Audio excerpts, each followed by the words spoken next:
31-year-old Lourentia Lombaard has abandoned her bail application. She appeared in the Vredenburg Magistrates Court this morning on charges related to the disappearance of 6-year-old Joshlin Smith. Lombaard will remain behind bars until her next appearance on the 13th of May. Earlier this month, 3 others accused in the case, including the 6-year-old's mother, also abandoned their bid for bail, while charges were withdrawn against a 4th person. The suspects all face charges of human trafficking and kidnapping. It's been over a month now since the grade 1 pupil was reported missing in Saldanha Bay. Ms. Lombaard, is it correct that you have indicated to a legal representative that you are abandoning your right to apply for bail at this stage? The matter is postponed then to the 13th of May 2024 for further investigation, and your co-accused to be present in court. You will be in custody until then. People in that community itself were starting to speak up, and they were saying about this Rens girl asked Puta to go, or to send Joshlin to go see if one of her kids are still sleeping at her house. So Joshlin went, and she followed. That's what Stefano also said in his confession, if you have details of that. She followed Joshlin. And that's where the community started to think, but this girl might be involved because she was the last person that was seen with Joshlin. So that's why we suspected she was involved, she and her boyfriend Ayanda. And then we went to her house to go and confront her about it. They are indeed the key that holds the location of where Joshlin is or what happened to her. They do know because they are the main suspects in this case. So we sincerely hope that they will start speaking up soon or make a confession as to where Joshlin is, her precise location or what they did to her. We just want that. That's all. You know, I think that's the main thing we want to get out of this whole case. They need to be sent to jail, obviously, but we want to know where Joshlin is. So we demand for them to speak up and say where Joshlin is. Yeah. Joining us now for a conversation on the rights of children is Dr. Ncube-Nkomo, who is the CEO of the Nelson Mandela Children's Fund. Good afternoon, Dr. Ncube-Nkomo. Welcome to Newzroom Afrika. Vuyo, good afternoon. Thank you for the opportunity to chat with you this afternoon.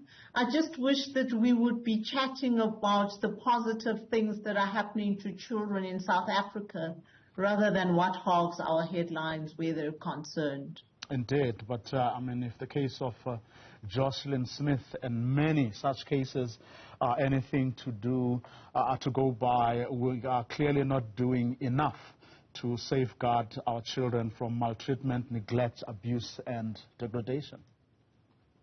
We haven't even started to scratch the surface, and it is so heartbreaking to hear that a child is unsafe in the home. So, my question to South Africa is this. If children cannot be safe in their homes, with the people that should be giving them the most nurturing, the most love, the most care, the protection from the rest of society, where are South Africa's children supposed to be safe? Who would you say is dropping the ball here? All of us are. It takes, as Africans, we've always believed that it takes a village to raise a child. And when a child disappears, all of us, let's not even talk about Joshlin. Let's just look at the state of children in South Africa. Children who go missing.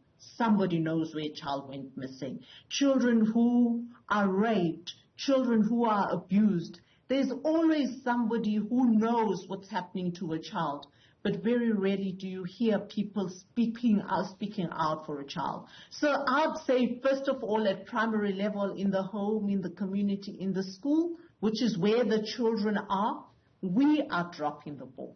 We really are dropping the ball. And yet there's a constitution that says children have these rights. That constitution is only as good as we allow it to be lived out day to day in the way in which children's rights are upheld and respected. When we're talking, solutions, we're talking here about murders, rapes, assaults, abductions. We're talking about children dying in pit toilets. If I may take the latter, children dying in pit toilets, those are so avoidable. Absolutely. They are avoidable, but because we've dropped the ball, even the most avoidable incidents that cause harm to children are not taken care of. Children swimming across rivers to schools are avoidable situations. But because we don't hold each other accountable, whether it's in the home or whether it's holding those that are in political office that we have elected into political office accountable, the children then bear the brunt of those decisions and those choices.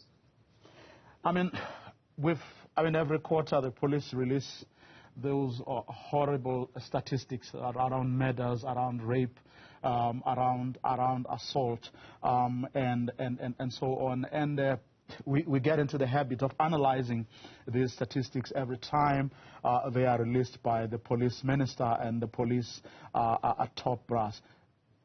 Do you get a sense that beyond the statistics or those revelations, the authorities do get down to actually saying, how do we deal with these problems? Or do you think, like, I suppose all of us, they go through the routine of releasing the statistics and look forward to the next quarters? I think, we've become so desensitized to the total breakdown of the moral fabric of our society that it feels like we've just ticked a box. Okay, we've released these stats. Now let's go to the next set of stats. I don't think I've ever heard a set of stats being released and then us coming up with, this is the concentration of where the problem is, and this is what we need to do to learn, to teach children to recognize when they're in danger. This is how we sensitize communities to rally around the most vulnerable people around them, which are the children, to make sure that everybody is looking after children as if those children are their own. And sadly, even when the children are their own, as we've seen with the case that you're talking about of Joshlin Smith, they become unsafe in the hands of those who should be saying they are their own. So I think we really need to start waiting for somebody else to give us a solution and start saying, in our community, a child disappeared. What are we going to do to make sure that's the last child that will disappear, that will be raped, that will be neglected, that will be abused in any manner, shape, or form? Unless we get to that point, we'll be seeing stats and nothing will happen beyond the stats unless we get involved and say, enough, Kwanele. We're not having another child disappear, be beaten up, or whatever the nature of the neglect or abuse looks like for that child. Because if we don't do that, those children are going to grow up to be adults who do not understand what rights are. And we're going to see them doing much more heinous things than what's currently being done because we have taught them that rights don't exist. Right. The impacts on the mental, physical, and emotional health of these children are, the impact is quite huge. But what exactly do we do? And how do we go about doing it? And I'm asking this because I remember last year, sometime towards the end of the year, the Democratic Alliance, for example, took the president to court to say the government has failed the children of South Africa, and that was condemned in certain quarters as nothing but political point scoring. Now, but what do we do, outside perhaps of the formal political system to get the kind of results that a Democratic Alliance said, for example, they were looking for? What is it exactly that we need to do to make the powers that be accountable? Well, we need to hold the powers that be accountable. But I think if we were to take it on a day-to-day basis, lived realities in homes, communities, and schools, the first thing that's missing in this picture when we are working with children and children's rights is that there has not been a recognition of the fact that children do have rights. You know, I've done radio interviews where parents of children in South Africa will call me and say, not in my house. There are no rights in my house. Government can take those rights elsewhere. But the reality is that a child, as soon as they land on planet South Africa, they come with rights. And the first thing is to respect those rights, to uphold those rights. And that is at a family level. Only when we recognize those rights at a family level can we do anything meaningful around those rights being held at an institutional level. But if they're being trampled on in families where children are being deprived of food, where children are being raped, where children are being neglected in the most horrendous ways, what can government do? Government doesn't live in homes and raise homes. They create the environment that should enable us to do better. And we are failing so badly. 30 years from now, we need to start putting in the work that will have a Vuyo and a Linda, whoever they will be, saying, South Africa, well done. 60 years into democracy, we recognize children's rights as human rights, but we're nowhere near there yet. What are other countries or jurisdictions doing, those, of course, that are doing better than us? What sort of things, what sort of programs do they put in place to protect children's rights? They have made the respect of people a fundamental from the time a person is taught values. So there's a value system that's in place. There's a system that says, I respect you, I honor you, and that system gets carried out throughout life.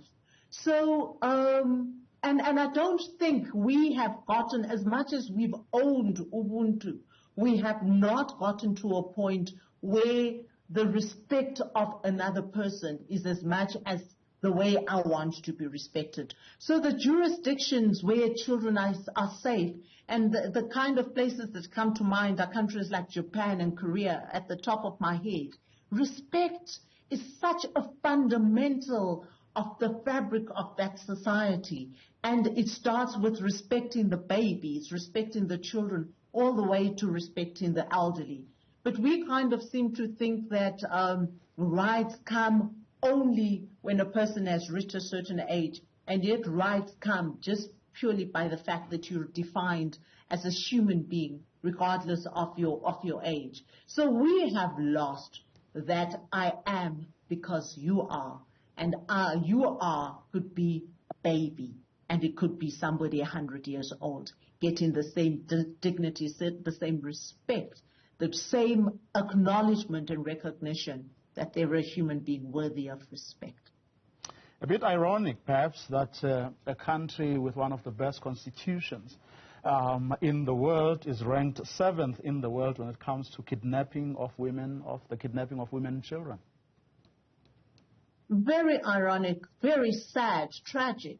And those kidnappings are being done by people in communities. So I'll keep going back to where have we dropped the ball. We know who those people are that are trafficking children, that are getting children on drugs, that are rapists. We know who they are. And I think the plea is, at which point do we say it stops here? Because today it's Joshlin Smith. Tomorrow it could be any one of our children that's gone missing. And it's because we are not creating communities and cultures that says, under my watch, within my sphere of influence, every child is going to be safe because I'm going to act for their safety. I'm going to speak out for their safety. And if it kills me, I'm going to die trying to protect somebody who is more vulnerable and somebody who's definitely much younger, who is a child than I am.